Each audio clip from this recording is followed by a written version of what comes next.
I'm Teresa, and this is my studio and art vlog. Today I'm going to be showing you a painting that I just finished called 3 Putti and a Cake. It is in a familiar series that I've been working on for several years, where I use cherub-like dolls to simulate different states of human emotion and pathos and mindsets, just different states of being. I usually like to dress the dolls in different pastel colors, in outfits that kind of evoke the Baroque or the Victorian eras. These go with the painting styles that I like a lot. One of the painters that I'm looking at, and I have a coffee table book of, is Gustav Klimt, and I like the way that he uses pattern and multiple colors, and I like the way that he fits a lot of things into a small space or a big space. He seems to be good at fitting things into the space just the way that they need to be placed. And so I'm working within that series. A lot of the characters are repeating characters, and the pink doll in particular is one that I cherish and use a lot. I think this is maybe like the 10th or 12th painting that it has been in. Sometimes I give the dolls wings so that it looks like they're flying. Other times I leave the wings out and I just let it be implied that they're floating or flying.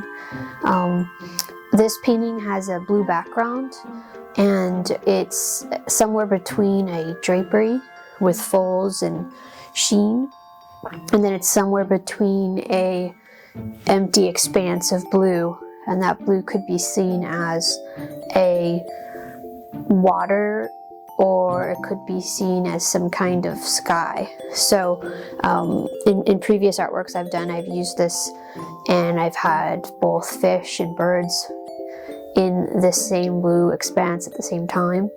And what I've noticed is, as long as they seem to be floating, that it works pretty well. So I've got some parrot tulips in there as well.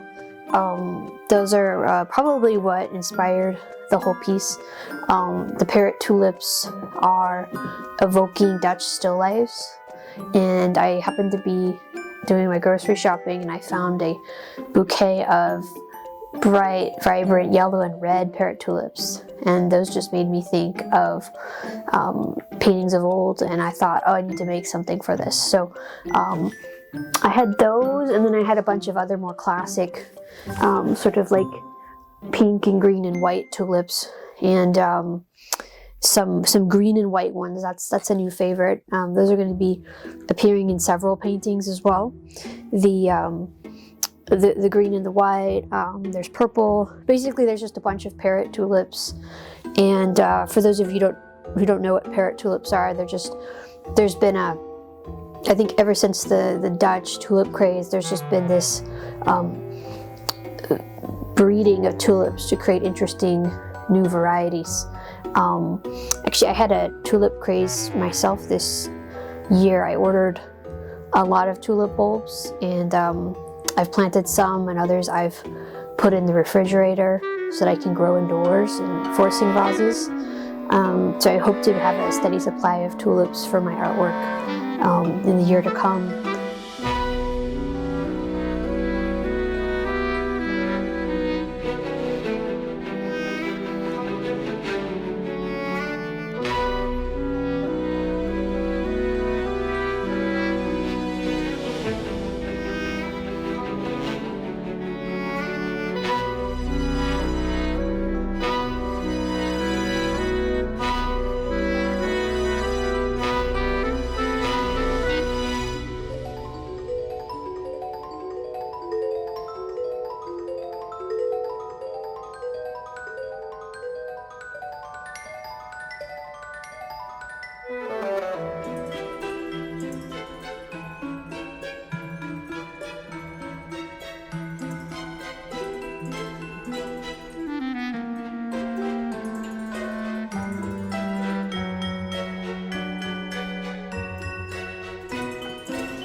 flowers.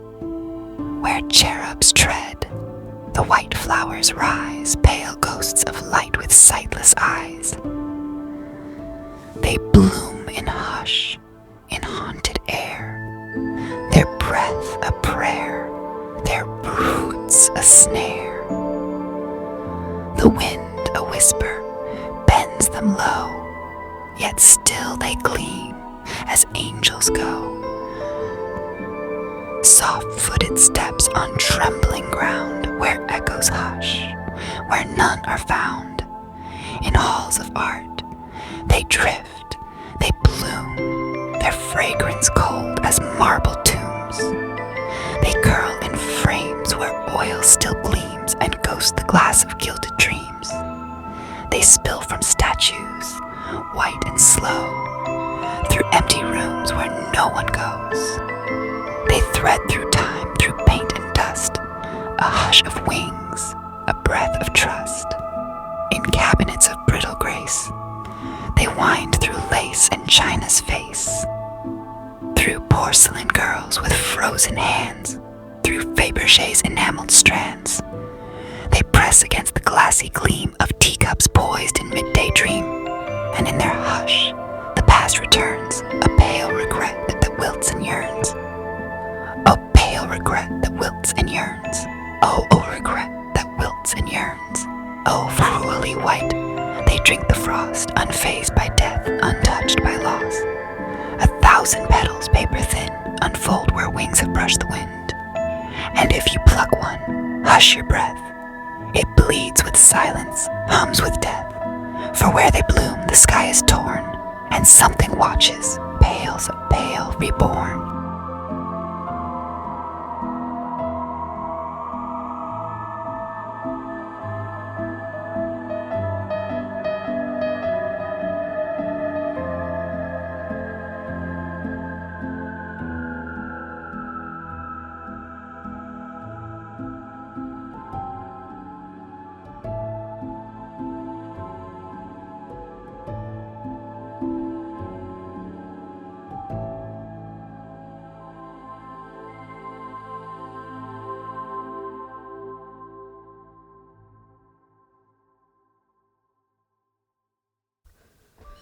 There's something deeply magical about picture making, the way raw pigments, oil, and canvas come together to form something that didn't exist before.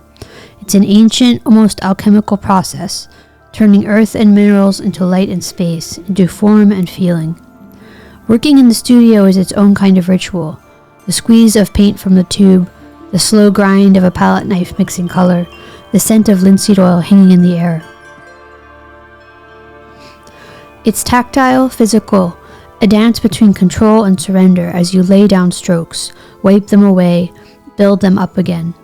Some days the painting fights back, refusing to take shape, and other days the brush seems to move with its own quiet intelligence. But as much as the studio is where work happens, stepping away is just as important. There's something humbling and revitalizing about walking through a gallery, standing before a painting that's centuries old, seeing the texture of brushstrokes, and someone, maybe Abbot Anderson Thayer, maybe Van Gogh, left behind with their own hands. The cracks in the varnish, the way the light shifts across the surface, the colors that still glow after hundreds of years. It reminds us that this practice isn't just about making pictures.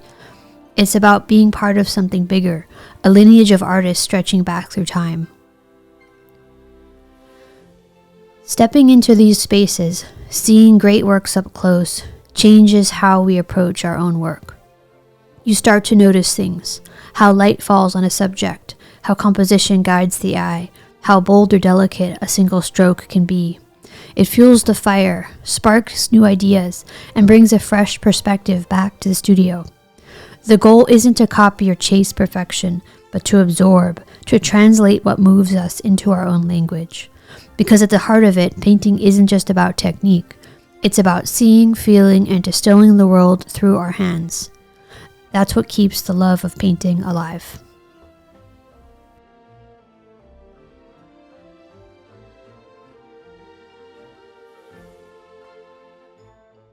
But yeah, tulips are a big favorite of mine.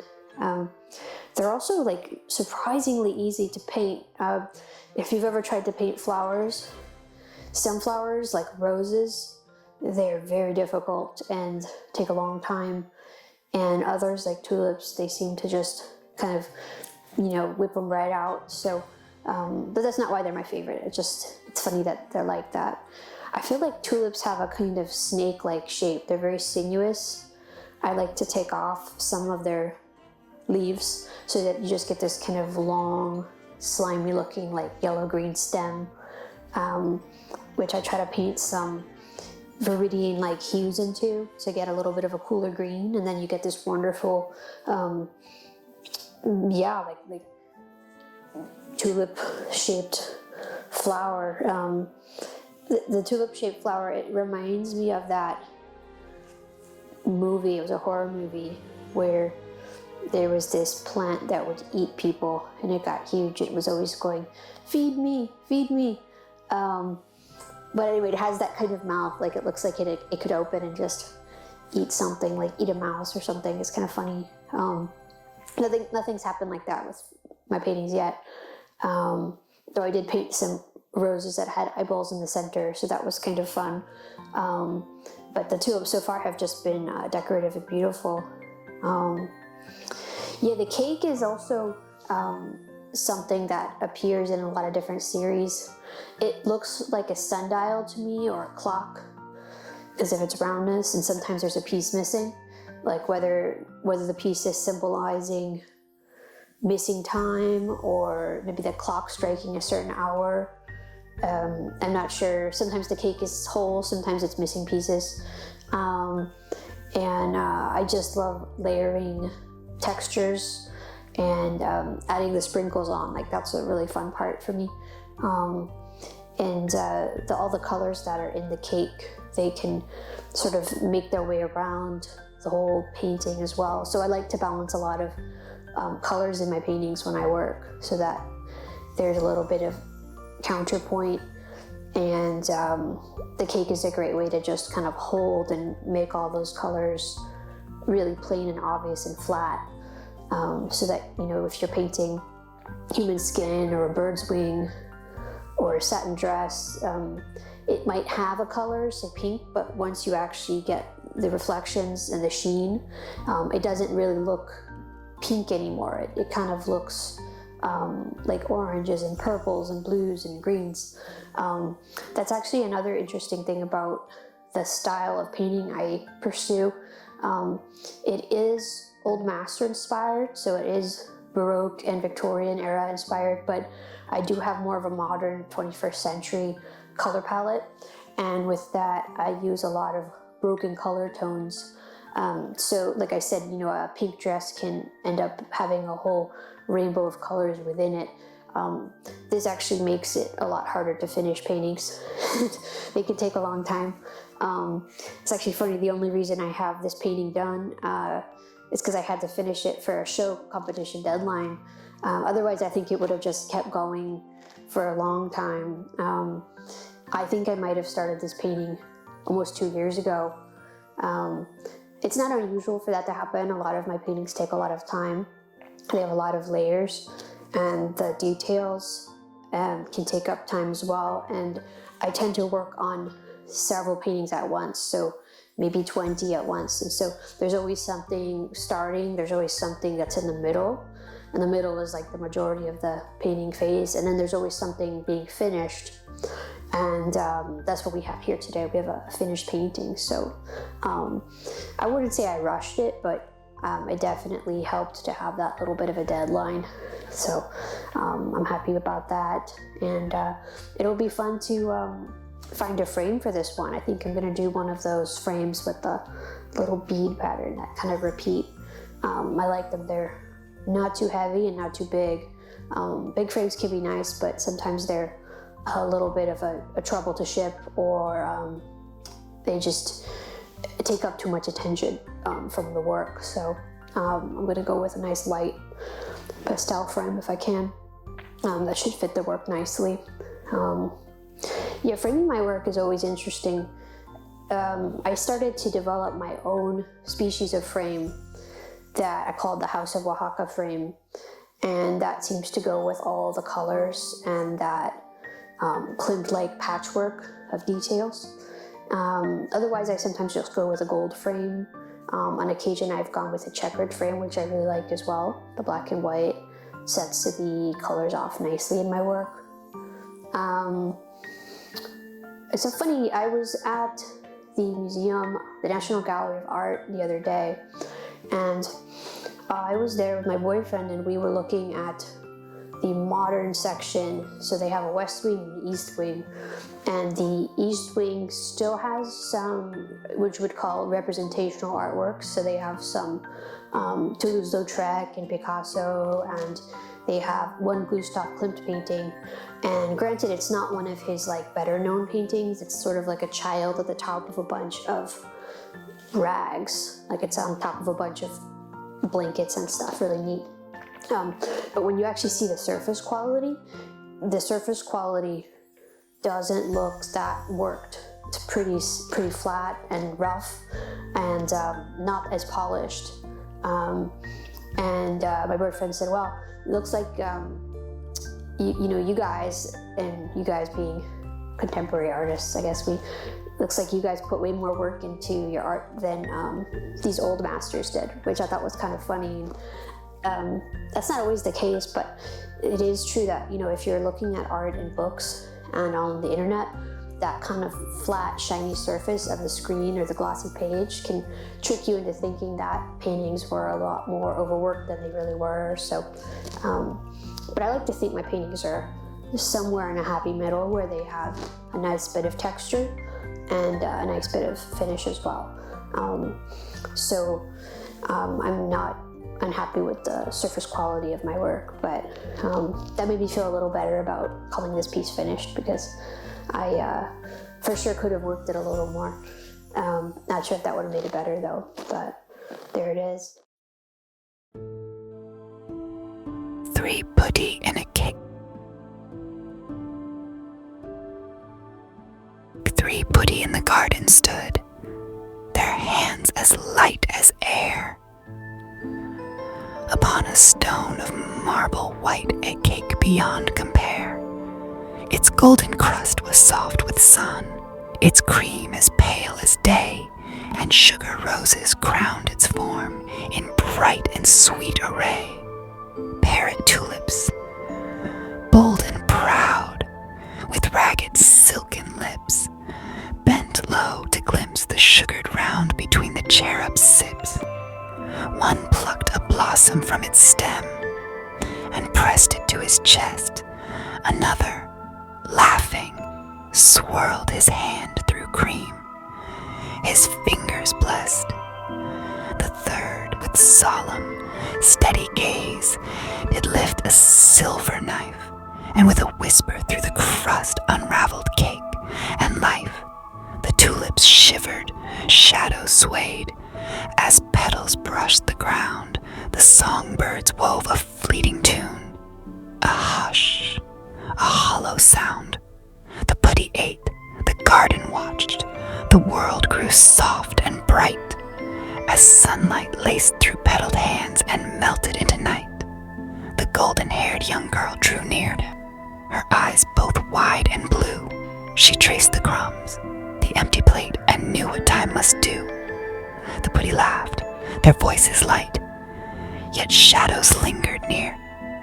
For sweets dissolve upon the tongue as moments disappear, and though the tulips dance in red, their frills as flame.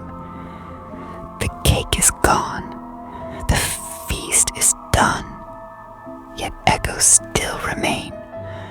For in the hush of garden air, where petals fall and fade, the putti's laughter, soft and sweet, still lingers in the shade.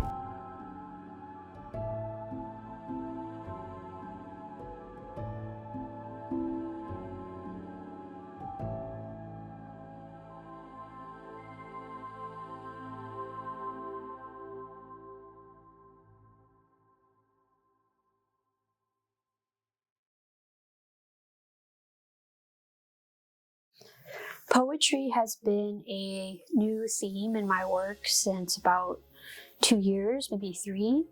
It started lightly at first. I wasn't a huge poetry reader, but I found myself struggling with writing artist statements when I would enter art shows.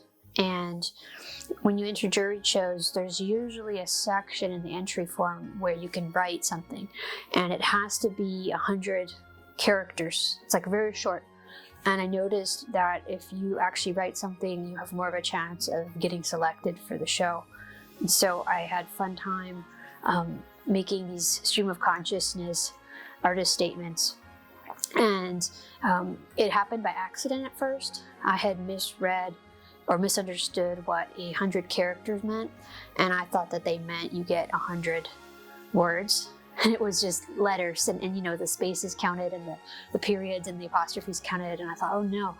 And so I had really liked what I had written. It was a short entry form for a painting called The Journey of Life, and I didn't want to change it, so I started trying to make the words sound old-fashioned and old-timey, and then I realized if I used stream of conscious poetry, I could basically just truncate the sentences and make the concept of what I wanted to say really short. And then it also had that kind of Jack Kerouac or just like stream of consciousness, haiku, these types of like short, vague poem forms. And I thought, oh, this suits me perfectly. Like I much rather would hide behind verses of cryptic poetry than come out and say something very solid about my work. So since then, I've been developing poetry more, and I've been reading. I have been buying poetry books, and I have them all over the place now, and I like to read them and write my own poetry. So I usually start writing a poem midway through the painting, and I start to try and weave something together. So sometimes when I'm working on a film about a completed painting, I get ideas from what I'm doing to make the film, and then that creates a new poem, and that creates a new painting. So sometimes the poem comes before the painting. It's definitely a very interpretive and sort of a role-playing process. I also get a lot of inspiration from visiting art museums. I get to see a lot of art museums from around the world when I travel. I do a lot of master classes, art workshops. So for instance, I was recently in Harlem, Rome, Mexico City, and these places have amazing collections, and over the years I've been to tons. But most of the time, the easiest thing is just to go to the Smithsonian collections in Washington, D.C. and surrounding museums. So I really enjoy that, and I like because they are so close to me. I don't feel like I have to rush and see everything, and so I can kind of pick my way and enjoy things like in surprise bits. Like I won't look up what exhibitions are there. I'll just turn a corner and find something randomly by accident and fall in love with it. So I use that as a way to get inspiration and to sort of refragment my brain, because painting can be a tiring process, and it is nice to get a little bit of fresh air and put yourself in a timeless context where you see artists that have been, and you can get inspirations from their art, and like just pluck something out of this sort of timeless ether that the art seems to float in when you're at a museum. It's just really cool. So that's one of my favorite things to do.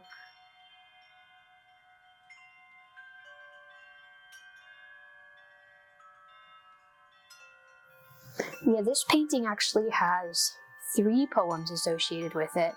I think it's because it took so long to finish. And unlike a lot of my paintings, the central figure, who is the woman down in the bottom right-hand corner, which is not quite a self-portrait, but I did use myself as a reference.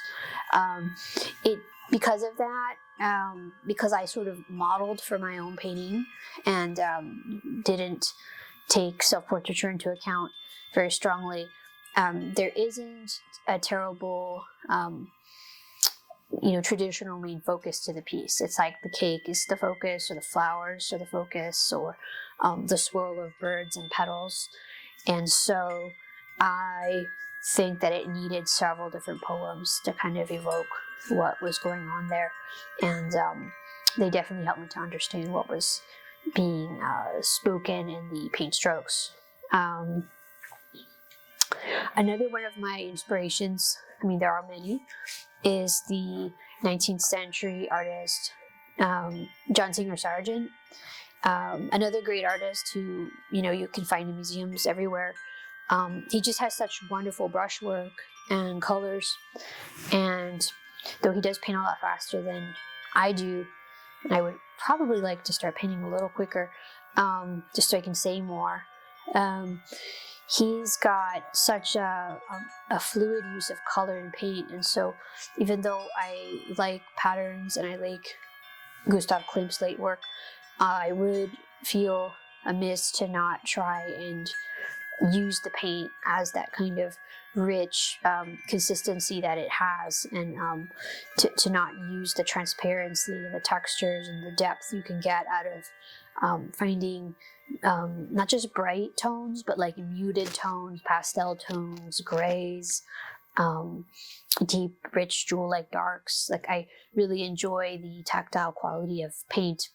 And so I go to the museum to also get a tune-up on my technique, because if you're working in the studio by yourself, you can get siloed a little bit and think things are going fine. And it is usually preferable to always be trying to improve yourself. So, improve your technique, improve your vision, improve the scope of your work. So I also like to go to museums and see these paintings in real life. And so he's one of the artists I will study as well.